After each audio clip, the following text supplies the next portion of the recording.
Hello, I'm Catherine Walter. I'm the series advisor for Voyage. I've had a varied career as a writer of EFL course materials for many years and as an academic researcher for the last 20 years. Today, I'd like to say a very few words to you about the approach to teaching reading and listening in Voyage. You know how sometimes one sentence will change the way you think about things? That happened to me when I read this sentence from Paul Nation's book on reading and writing. The teacher should ask, how does today's teaching make tomorrow's text easier? This brought home to me what we should be doing when we're trying to teach reading and listening skills. Too often, what people do with a reading text or a listening passage is to help the learners understand that particular text or that particular passage. What our real job is to help the learners understand the next bit of English they read or hear. This is what we try to do in Voyage. Let's start with reading. What are the differences between first language and second language reading? Well, to begin with, the first language reader probably knows all the words. And there is research on how many of the words a reader needs in order to read a text without a dictionary. The answer is 98%. Other research shows that when learners guess the meanings of unknown words, they usually guess them wrong.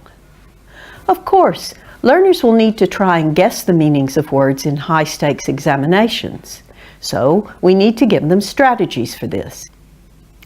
But far more important is making sure that the most frequent and useful words are taught well. By using the Oxford 3000 word list, Voyage focuses on the words that learners are most likely to find in the next text. There are some special words and phrases that can help learners read the next text well, the ones that hold text together.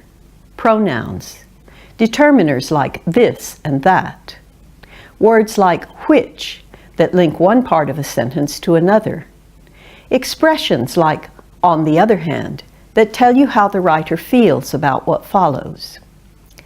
Being able to decode these special words and phrases quickly will transfer to the next text, so they get special emphasis in Voyage. Because learners don't only need to understand well, they also need to understand quickly. Reading a text quickly gives you enough material to build a picture of the text in your mind, and ultimately, that is what comprehension is. Exercises that focus on reading faster give learners a big advantage in understanding the next text.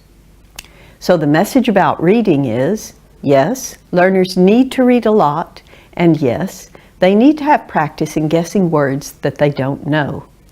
But Voyage's focus on specific ways of making the next text easier to read pays off big time. What about listening? Well, the big message from the research here, and I'm thinking especially about John Thiel's research, is that listening is different from reading. Seems obvious, doesn't it? But too many listening exercises are copied from reading exercises. A big difference between listening and reading is that listening is linear. The words go by and they're gone. The listener can't stop and look back as the reader can. So teaching decoding skills for listening is probably even more important than teaching decoding skills for reading, because it makes it easier for learners to understand the next bit of English they hear.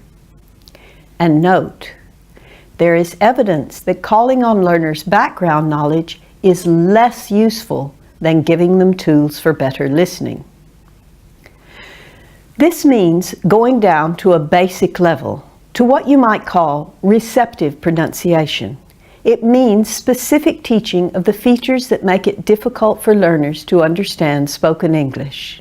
Features that make the difference between I can do it and I can't do it, between I've lived in Paris and I live in Paris, between she's finished it and she'd finished it. This is really important.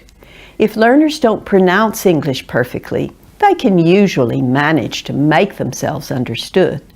But if they can't understand the pronunciation of English, they can't understand. Full stop.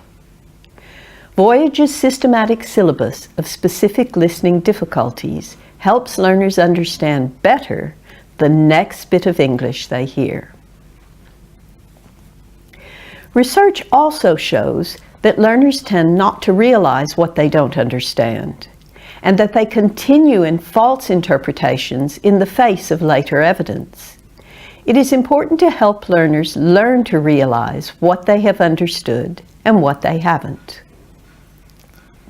And learners need to listen to English spoken at natural speed.